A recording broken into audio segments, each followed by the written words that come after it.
Ito yung helmet ng mga Hapon. So yun, ito yung mga vernacular, mga kanila, lagayan ng tubig.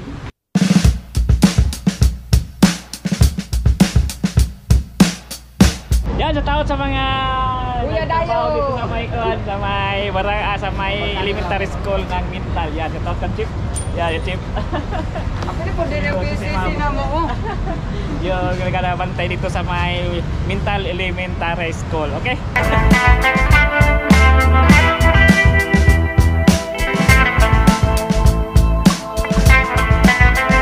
Ito yung ginawa na building na Chowking.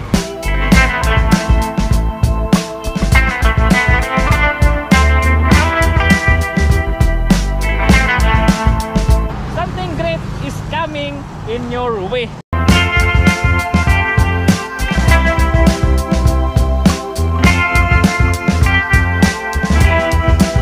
So yan, nandito na tayo sa may sports complex.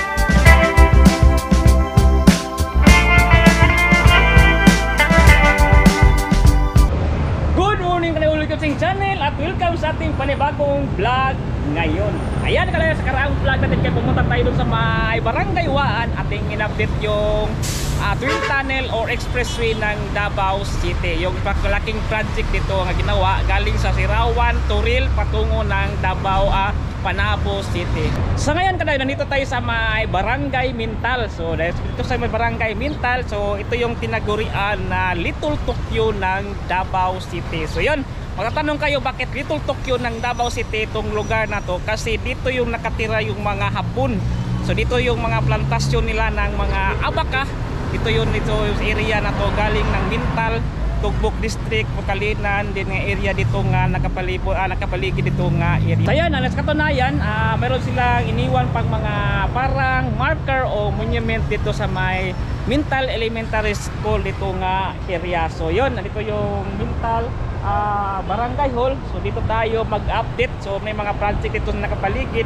So may ginawa dito sa Mintal na isang building na Chowking, at saka doon sa may Pequeño may nakalagay dito nga signage na parang gagawin ding na McDo. Kaya yun ang ating pupuntahan ngayon, at saka pupunta din tayo doon sa may sports complex kasi malapit na lang dito, magkatabi lang kasi ito yung Bago Zero at saka Mintal, at pupuntahan yung sports complex. Ating i-update yun kung ano na ang mga improvement pag simula na tayong pumunta doon na nag-update. So yan, galing dito sa may Mintal, pupunta tayo na Pequeño, at before that makita ko muna yung ginawang building ng Chowking dito sa may bandang baba lang dito sa may area ng Mintal, para makita ko sa inyo yung mga improvement dito na area sa may Mintal. So yun, ito yung Little Tokyo ng Davao City. Okay?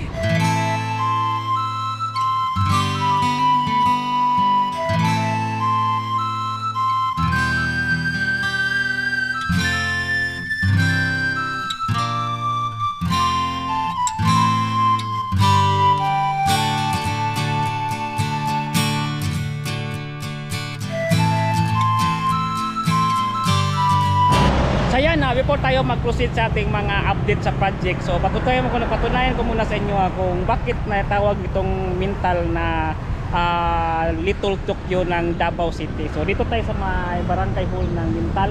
So ito yung mga gymnasium ng Mintal, Davao City. So pasok tayo doon sa may Barangay Hall ng Mintal. Pakita ko sa inyo yung mga artifacts or mga dating mga gagamitan ng mga Hapon. Ito yung sa may kanilang display nila dito sa may Barangay Hall. So pakita ko sa inyo, ito tayo itong area dito. So yun, morning. So morning sir. Kapangan dito sir? Kagawad Martinez. Si Kagawad Martinez. So dito tayo pakita tayo sa ila yung mga artifacts dito. So yan, pakita ko sir. So ito yung mga artifacts na nakita nyo kadayo dito sa may nakita dito sa may Barangay Mintal area. So ito yung helmet ng mga Hapon.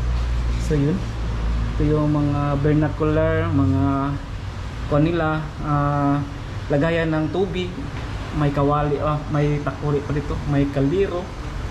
Saka mga gamit nila sa kanila yata itong mga tools para sa mga plantasyon ng kanilang abaka dati at sa mga buti. Yan, yan. So yun, may helmet pa dito. Saka mga bala ng mga bala ng mga dating Hapon, mga army. Yan. Saka so wala labot tong durian. So yung mga gamit para itong kanyon, ito sa may baba. Pilihan natin. So yun, ito yung mga dito, mga kagamitan ng mga Hapon dati sa unang panahon. So ito yung map, yung mapa. So tingnan nyo, may pangalan talaga na Little Tokyo and Ring Mintal. Ito yung Mintal, so nakasulat ng Hapon. So Mintal nakasulat ng Hapon. So yun.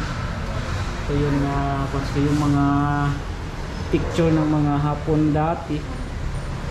Yan. So yan, may flag pa. Sa may Amerika, Hapon, Philippines. Ito yung sa may Barangay Mintal. Kaya ito tinagurian na Little Tokyo ng Davao City. So yun ito pang mga picture. So yun, proceed tayo sa ating update ng mga project.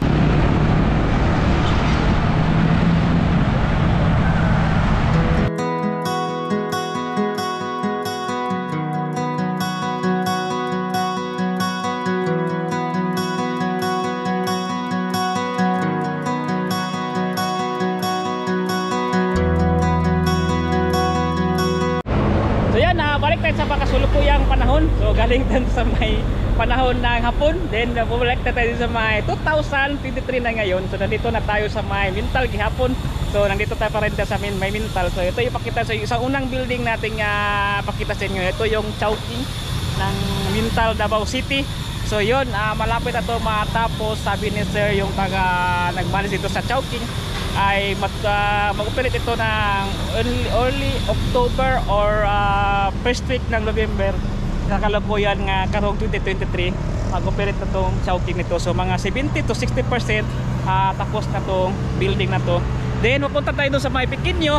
May isa pa ditong ginagagawa na galing dito, mag-travel na tayo mga ilang minuto, mga 3 minutes yata papunta doon sa may Pequeño. Pakita sa inyo yung signage na gagawin din na building ng McDo. So marami na mga development dito sa itong area kasi marami ding government offices na gagawin dito sa may itong banda dito sa may Davao City. Ito yung Mintal or Little Tokyo ng Davao City sa kasalukuyan.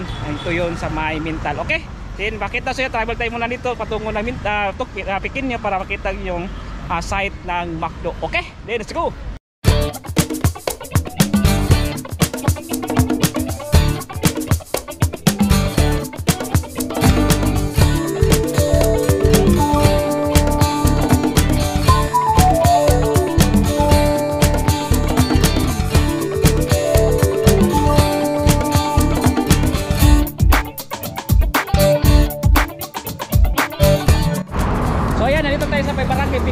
So ito yung Caltex gas station.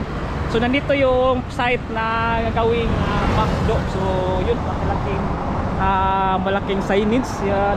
Malaki itong para ito malawak na lote. Malawak ito na McDo na gagawin ito na along sa highway na Pequeño. So ito yung signage yan, nakita nyo McDo. Nandito yan sa may, ito yung parang lakin itong lote kadayo. Something great is coming your way. So, ito yung malapit lang, ito yung highway lang ng Pequeño. Ito yung highway ng Davao Bukidnon Road.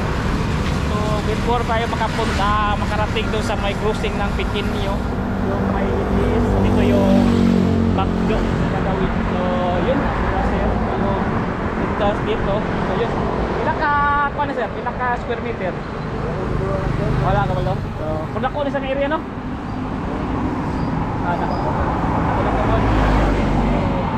McDo na ginagawa dito sa may barangay Pequeño. So, kabilang site na eskwela na ito para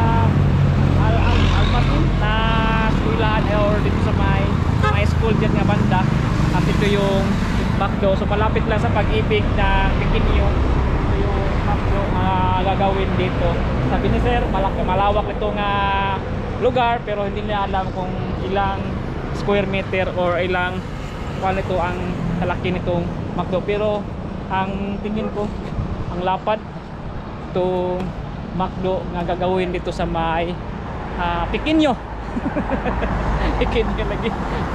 So yan, something great is coming in your way. So kasi malapit lang or along the highway lang dito sa Bagay, Davao Bukidnon Road ng Pequeño ng Davao City. So yan, abang-abangan natin at magpa-burger na naman.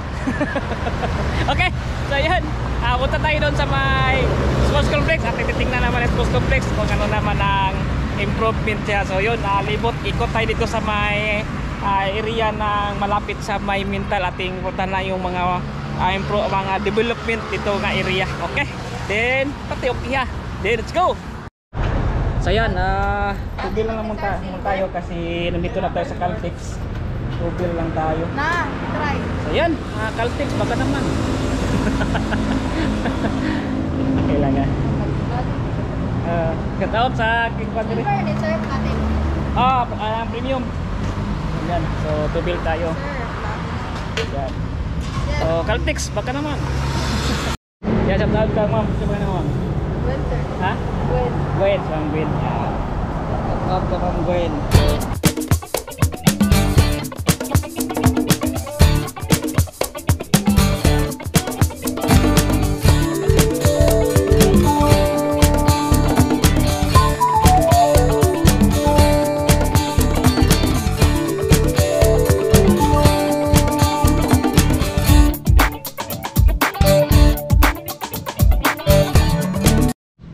So yan, nandito na tayo sa may sports complex ng Davao City. Ito yung dito sa may Bago Osero, Barangay Bago Osero, na malapit lang sa Barangay Mintal. So katabi lang kasi ito yung Barangay Mintal at saka Barangay Osero.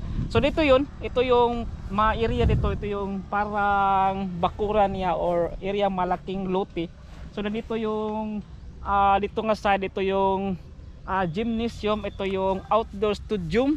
At ito banda ang aqua or swimming pool ng ito yung building na to, swimming pool ng dito sa may sports complex. So dito hindi pa natin alam kung anong gagawin dito nga side kasi malaking loting bakanting lote pa dito nga side, itong area dito. So yun, ito yung area na to, yung malawak na area, at saka yung outdoor studium ay malapit na matapos, maikot itong buong area na to, itong area. So ating mapasyalan naman dyan kung saan na sila banda natapos ang kanilang pagtrabaho. So dito yun, nag-ikot muna tayo para pakita ko sa inyo itong kalawakan, malawak na area dito sa may harapan ng sports complex. So yun, so pupunta tayo doon at titingnan kung saan na sila banda na trabaho. Malaki na ang improvement, simula na tayo hindi naka-vlog dito, walang vlog dito nga area. So yan. So yan, napakita ko sa inyo ito yung natrabaho na nila. So ito yung aqua department or swimming pool department. So dati wala pa yung arco na yan. So wala pa yan. So ngayon may nagawa na sila. Malaki pala to. Hindi ito lang basta-basta nga trabaho kasi ang lawak, ang laki pala nitong ito lang nga part sa swimming pool nga banda. So yun, tingnan nyo. At saka dito nga banda, ito na yung outdoor studium na trabaho nila. So dati nag-vlog tayo, wala pa dyan nga area. So yan banda, wala pa dyan nga bahin. So ngayon hanggang dito na, malapit na nagkarugtong dito nga bahin, yung maliit na studium. So papasyalan natin tayo. So ang lawak nito. So tagal-tagal nang hindi nakapasyal ito mga kadayo kasi may mga hindi pa tayong mga in-update. So kaya ating babalikan ngayon para mapakita sa inyo na malaki na ang kanilang natrabaho. Malapit na talaga madugtong dyan sa maliit na studium, pero hindi ko alam kung babakbakin ba dyan o gawin pang katulad nito or hindi na, basta ang importante nakarating na sila dito nga banda. So ito yung malalaking mga poste. So dito tayo, dito yung heavy equipment nila, yan. So dito hanggang dito na mga kadayo ang kanilang trabaho. So, shout out nila sir. So dito malapit na magawa nila, so patuloy pa rin silang nagtrabaho, busy pa rin sila sa kanilang ginagawa hanggang dito. So yun, pasyalan tayo, pakita ko sa inyo anong ginagawa nila. Ito yung parang flooring, yan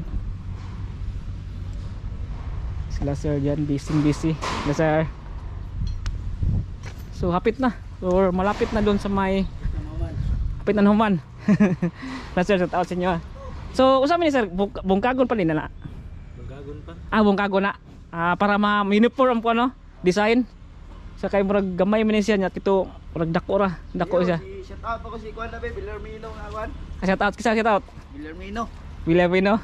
Yan, shout out na kang Villarmino, sabi ni sir. Shout out ni Villarmino. So O yun. si Divine. So yun, si sir itong naga-shout out kang sir, Ma'am Divine. So yun. So hanggang dito na sila nakatapos. So malapit na. Yung kabila din, malapit na din na so kayang isang maliit na studio. So sabi ni sir, pabaka ganituhin na para mag-uniform lahat. Yun, sa lahat na nakatingin sa atin, itong maliit ay pabakbakin para ganito talaga ang design niya. So uniform talaga ang kaniyang studio. So yun, ito yung area dito, so malapit na matapos. So yun, kanilang gagawin ay ito yung paikot lang muna hanggang dito, saka kaya sa sunod niya dato gagawin nila itong maliit na studio. So yan, tempura yan nakadayo. Ayan mga kadayo, itong vlog dito sa tinaguri ang Little Tokyo ng Davao City. Ito yung Mintal at saka katabing mga barangay dito. Ito yung Bagosero at ito yung barangay Pequeño. So pupuntahan natin yung Chowking, ginagawa doon sa Mintal, at saka pinuntahan dito ang site ng barangay Pequeño, yung gagawin na McDonald's. So yun, nandito tayo sa may Bagosero, barangay Bagosero, katabi lang sa may Mintal. Itong malaking ginawa dito, ito yung sports complex. So yun, ito yung pinakamalaking sports complex dito sa Davao or sa Mindanao or sa buong Pilipinas ba, pag-comment sa baba kung hindi ko nagkakamali. Yan. So yun, don't forget ito yan. Don't forget to like and subscribe our channel Kuya Dayo, at paki-follow na rin sa ating Facebook page na Kuya Dayo din. Yan. Pabuton ta mo. Please subscribe, pa-follow sa aking Facebook page na Kuya Dayo. Salamat. Og yan. Peace. Ayan mga kadayo ang ating vlog. Ayan.